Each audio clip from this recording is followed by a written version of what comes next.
Welcome, everyone. Today I'm joined by Margaux Miller, Global Director of Community at Toptal. And before we dive into what Toptal does and how communities of top talents are built, let me welcome Margaux. Hi, Margaux. Welcome to the show. How are you doing today? Hello, wonderful. Thank you. How about you? Doing good. Thank you so much for finding the time. And I'm very excited to have the opportunity to speak with you more about Toptal and communities that you're gathering around the world, right? Yes, all around the world, you bet. Amazing. So, can you tell us a bit about your current job, your role, and what Toptal does in general? Yes, of course. So, as you said, I'm the director of community globally for Toptal. We have a great team in community, and our job is really to engage and retain the amazing group of expert talent and professionals that we have in the Toptal network. So, Toptal itself, I know people sometimes when they hear that word for the first time, they're like, "What are you saying?" But it's essentially it comes from the words top talent. So, Toptal is the name. We're basically striving to constantly find and work with the best people around the world. We have rigorous screening processes that identify experts in different domains who have this passion and drive. And then out of those people, we have, of course, like clients on the other side of the equation here. And these top companies are hiring Toptal's freelancers, Toptal's experts for their most important projects. So oftentimes there's a big range. Again, this is kind of like common stuff people are concerned about, right? Like, are they just short things? Are they years long? And it can totally be both. It depends on the client's needs and kind of how quickly that they're innovating.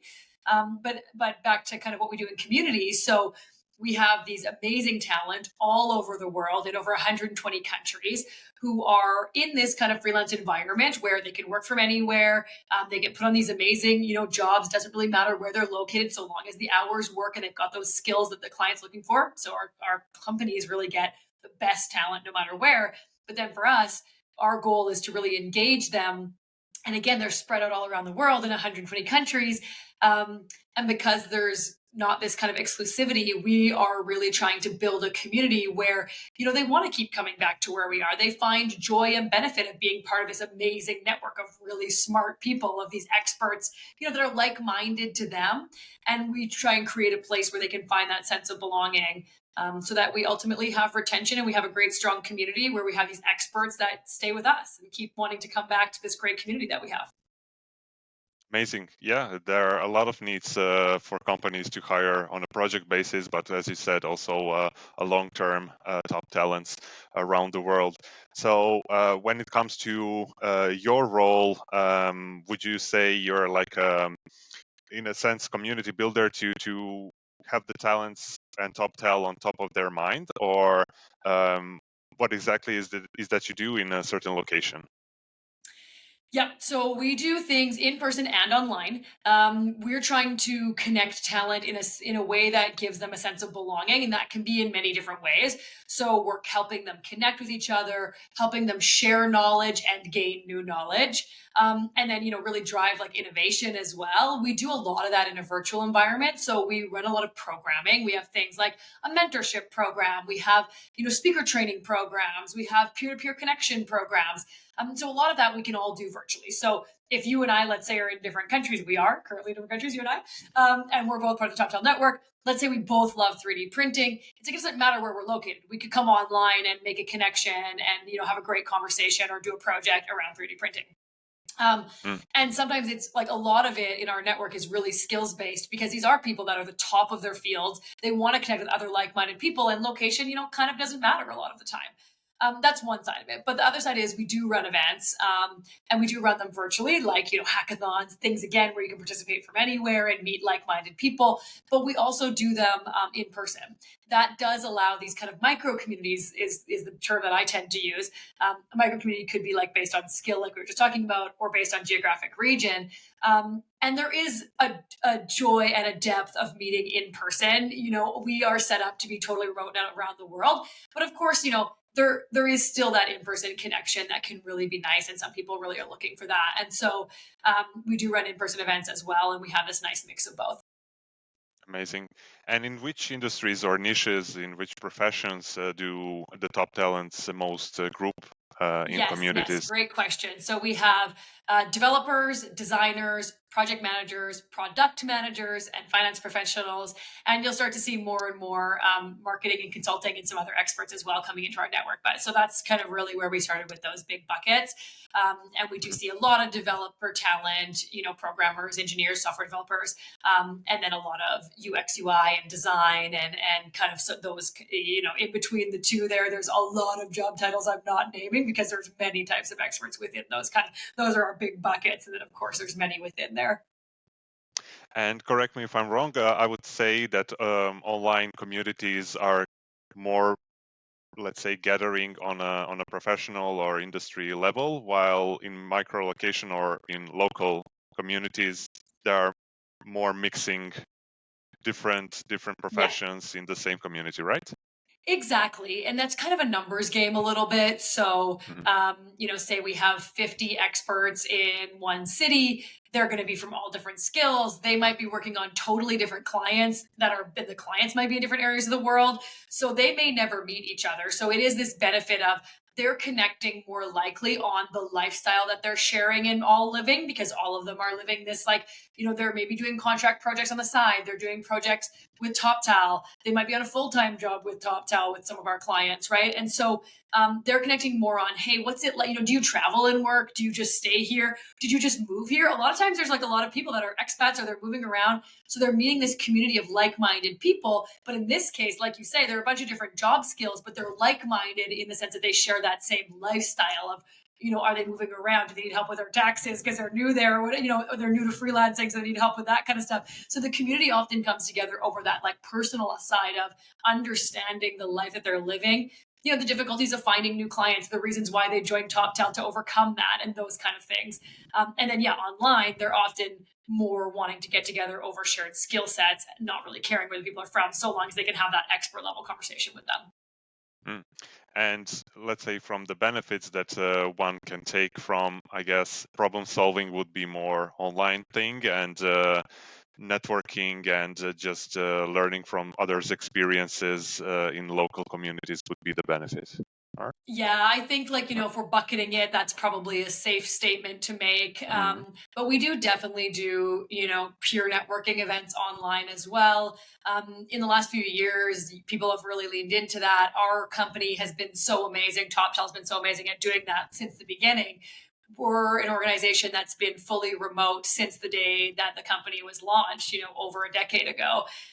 And so really like at the forefront of that. In fact, if people are still struggling with going hybrid or going remote, TopTal does have a remote playbook that they put out when the pandemic started to help other companies kind of understand how to go remote and still really engage your teams and still really have that connectedness, and many other tips in there too. So people can, look that up. I can give it to you for show notes or whatever too. But it's a little off topic, but it's tied in with this idea of, being set up for success in a remote environment, whether that is just fun networking or it is kind of deeper skill based conversations. Mm. Yeah, it definitely opens a lot of opportunities for individuals if they're not willing to relocate and they might take a project in another country and yeah, take it from a company that's only looking for top talents. So, how can one become part of TopTal's program, and how does he or she get involved in all this? Yep.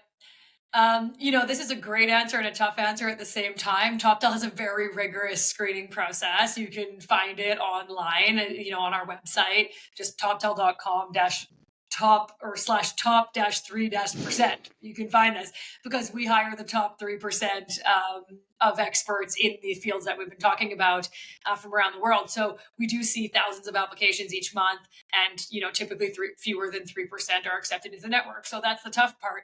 But the really exciting part, is that if you are within that bucket and you are accepted in, there is this access to amazing companies and clients and work around the world. And also, from my view, the best thing is that you have access to this amazing community and network of, again, like-minded people in the same lifestyle as you, or like, akin to yours, who understand that style of working, and who are in that same upper echelon of serious skill set that you have.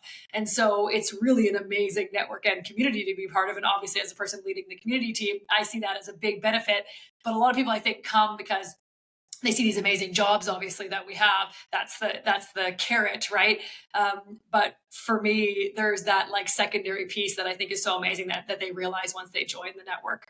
And to answer your question a little bit more about how they get in, there's various kind of levels of screening and testing to get in. Um, the Again, you can find a lot of that online. There's like language and personality tests, there's skill reviews, there's live screening that happens, there's even test projects on for certain departments depending which vertical you're coming in on. And then there's an expectation to deliver continued excellence once you're in as well. So it's a really like amazing group of people that will continue to kind of keep your skills elevated. And we offer a lot of training opportunities and stuff internally too, upskilling programs and things like that. So yeah, although it's tough to get in, once you're in, a lot of benefits. And speaking about being in, does that also apply to communities? Can you join the, let's say, local community even though you're not part of Toptal's top free That's a really program? good question, Denis, and you cannot actually. So Mm, everything that I'm talking about that my team is running is totally for those that are already like vetted and screened and have been accepted into our network. So that is a little different than some other communities out there for sure. People like me in a community building role are often building communities for external communities or brand communities. They're using it as a way to like leverage and get people to want to apply or get people to want to pay for membership or whatever the thing is they're doing. To be clear, no one pays anything to join our network. It's totally the skills based stuff I was just talking about. Put them out to work. There's no cost. And in fact, it's actually a really good point. If ever you think you're talking to someone at Toptal and they are, asking you for a fee to join the network, it is a scam. It is not us. There are absolutely no fees to join our network from that side of things. mm, So yeah, that's an important one, but it is a little bit different when it comes to community building because we are building really a strong internal community. There's still thousands and thousands of people in this community, yeah. but they are all ones that have been vetted and kind of like inside our barrier to entry. Hmm. Interesting. And it crossed my mind now a question. Can you recall maybe an example of local community that's active aside from the, let's say, activities that you organize? Do you have those kind of examples when they gather around on their own and, Yeah. uh, let's say, Yeah, mingle or? it's really exciting. It absolutely happens. We do have a budget to help people with in-person events, but Hmm, we're spreading it around the world, and we're trying to, we have my team members that support with events, and yeah, there is a capacity limit at some point, and sometimes they want to run more than that, and so they will just kind of do it on their own. People pay for their own, ability to come, but a lot of times it's stuff that's not costing a lot, right? They're getting together virtually, or if it is in person, they're they just decide to like go to a park and play soccer together or whatever. Like it's not necessarily always skill based, and they need study materials and things like that. Like we see a really big range. We do also have a Slack community. That's where a lot of our conversation happens amongst all of our talent. And these channels are active and busy, and some of them are amazing, like they run themselves, and it's not even always the places that you expect around the world. Certain places you expect, like Brazil totally has a really active chatter like online in our Slack channels, but then communities like Poland are actually like one of our most active ones. They don't stop talking on there, and I love it, and it's really fun to see. So it's totally all over the map. It's not necessarily perfectly based on where we have the most people. Doesn't make it necessarily the most active because there are cultural differences. But it is something that just happens, and I think that's what when you know that you have a really strong community. And this is kind of goes for anybody running a community or looking at their group or their team, even like it doesn't even need to be a community the way we look at it. But like if you have a remote team that's spread out, if they're creating conversation and interaction without you needing the leader, like needing to prod it and have it and make it happen, that's when you really know that your community is thriving. I see. And if you can share with us, what would be the top challenges that you have at the moment with the activities that you do for your job role? Um, Good question. I think really like standard day to day job challenges, but I think that we our team does a very good job. We've been together for a few years now, and have a good flow of things. Sometimes people don't show up to events at the percentage rate, maybe in certain regions that we would like to see. That can be tough because there's not always a clear answer. Sometimes it could be like a cultural difference. It could be that we picked, the wrong day for that particular area of the world, things that maybe the community didn't share with us until afterwards. Like, so it can be, that can be the kind of challenges that we face where you maybe don't always have a very clear answer on how to fix that thing going forward. But we're kind of, like picking at straws here in the sense of like, these are not deep rooted challenges that we're like struggling over. They're just things sometimes, where you're going, okay, we don't have a perfect answer. We got to keep working at it or keep researching. But um, it's amazing what you can do around the world and not actually face the wildest challenges. Like there's replication that can happen in many areas with slight tweaks, with really great success. Yeah, I can agree with that. Great. So you met a lot of people all around the world, and you get in contact with different industries, people from the different industries. Do you see any trends or patterns in different countries when it comes to, let's say, maybe freelancing or remote work, digital nomad lifestyle? Anything you can share about that you're seeing as a trend these days? Yeah, I mean, well, remote work itself is a newer trend. Like, depending how far back we're talking here, it's becoming really, it in itself, I think, is becoming a lot more dynamic. There's certainly this like noticeable shift toward like a more structured approach to remote work and like policies that companies are putting in place. Also, this idea of digital nomadism. I think, before it would have been a shock to meet people doing that, and it felt like they must have been, I think people would throw words on top of it, not necessarily my favorite words, but things like, they're hippie or they're vagabond or they're whatever, like they're backpacking. Like it wasn't seen as necessarily like professionals doing it. It's like we're talking today, Denny, I'm wearing a blazer and half the time I don't live in my home country. You know what I mean? And it's like I'm not living out of a van necessarily, and that's an amazing option too if you could do it and that's what you enjoy. But it's like there's not one picture necessarily anymore of what that looks like. And I think that's really great.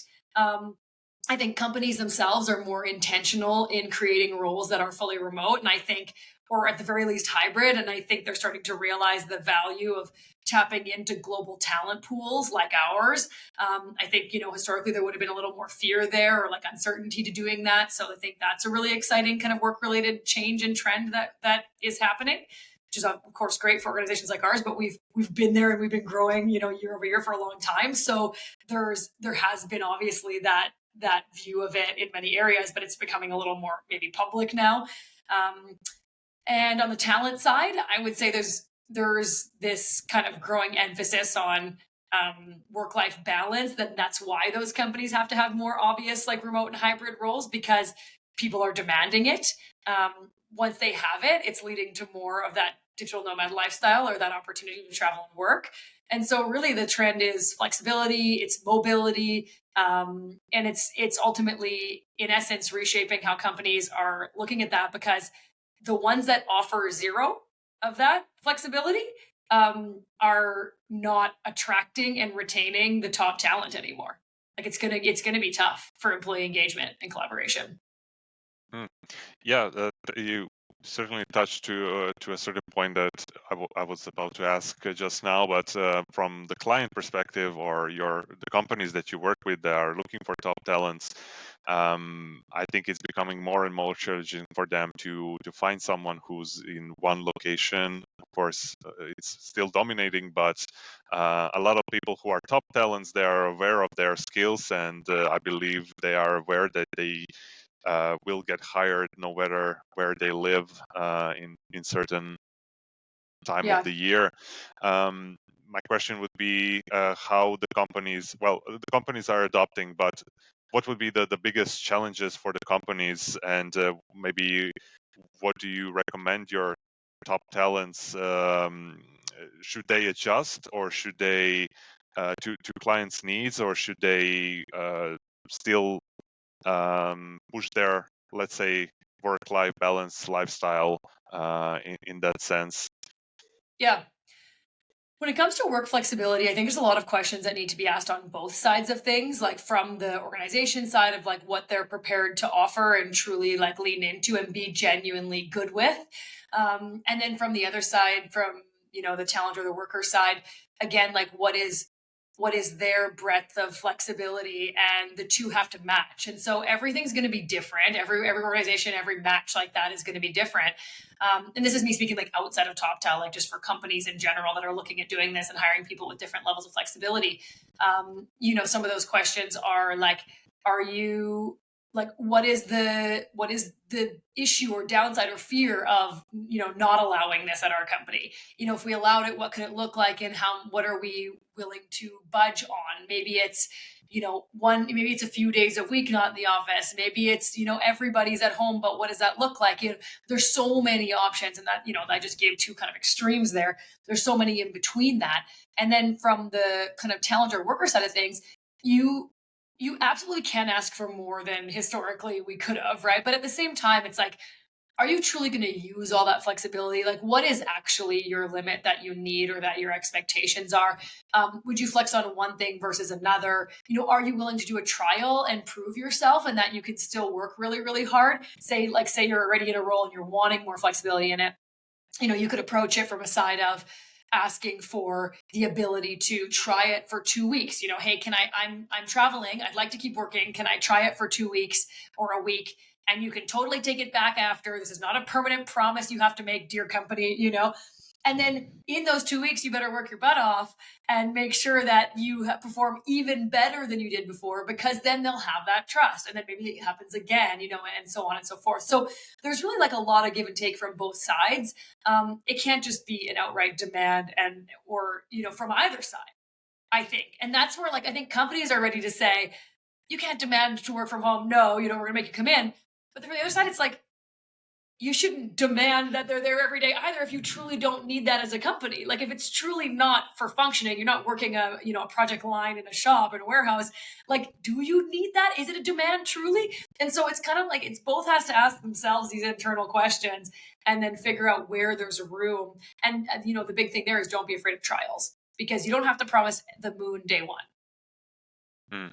Yeah, makes sense. Yeah, and I can definitely see or recognize the pattern that we have also at home, like with remote work. We also work in a remote first environment, and we mostly gather around to mingle, to do the small talk, right? To brainstorm rather than to execute what we have on a daily basis for our jobs. Um, yeah, so maybe to bring it to a closure with one or two more questions. Um,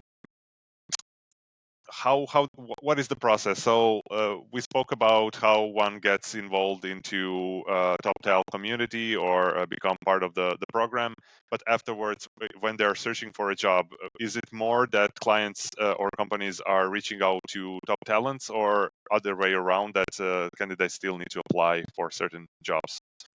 We have a detailed matching process, and so there are Mhm. actual human beings that match our talent to our clients and companies so that there is the best kind of match between the two. So no, companies are not reaching out directly to them. It is through a matcher. We make sure that we really vet the organization as well as our talent and make sure that there's that proper match, and that way it's kind of the most efficient for everybody and the most successful. Mm, I see. And when it comes to location based, would you say Toptel mostly works in the US with job opportunities, or would you All say over the they're world. also We're truly fairly, in 120 yeah? countries, more than 120 countries. So no, you can apply no matter where you are, Mhm. and there are likely a few others, no matter which kind of region you're from. It's really amazing to see the globe light up when we kind of pinpoint where everyone's located. Amazing, amazing. Yeah, so it all we have to do now is to invite everyone who thinks they're in top three. Or is there a limit how many times you can apply?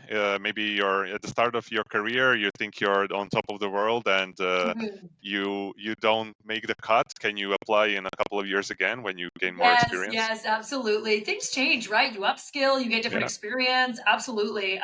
Our screening team will let them know accordingly if there is a period of time or delay before they can reapply. But definitely, it's a thorough process, and people don't. Definitely, not everyone gets in the first time. That's not uncommon, and so definitely try again. But the team works closely with you and will let you know along the way what that looks like. Amazing, amazing. Well, thank you, Margaux, for your time. It was a pleasure speaking with you and to learn more about Toptal and the communities that you are gathering. I think it has a lot of power besides the benefits that companies are getting from the service you provide. Um, yeah, I think personally there isn't not enough knowledge exchange, especially in person. Online, it's a little bit better, but you still need to kind of ask proactively for someone's advice, while other words around would be much better. Like if someone would proactively offer you help, right? And for one or the other reason, and when it comes to community building, I think everyone would benefit from it. So great thing that you're doing this for the communities as well. Thank you. Great. Well, that's everything for today. We will leave in the comments and the description below how you can reach out to Margaux. I believe LinkedIn and Twitter. Anything else? Yeah, I'm on Any Instagram too, but LinkedIn's my main Instagram? one. Okay, we'll do that. And yeah, again, thank you for your time. Thanks for watching. Make sure to subscribe to Home Likes YouTube channel. Check our Instagram and LinkedIn page, and I'll see you in the next episode. Thank you so much. Bye.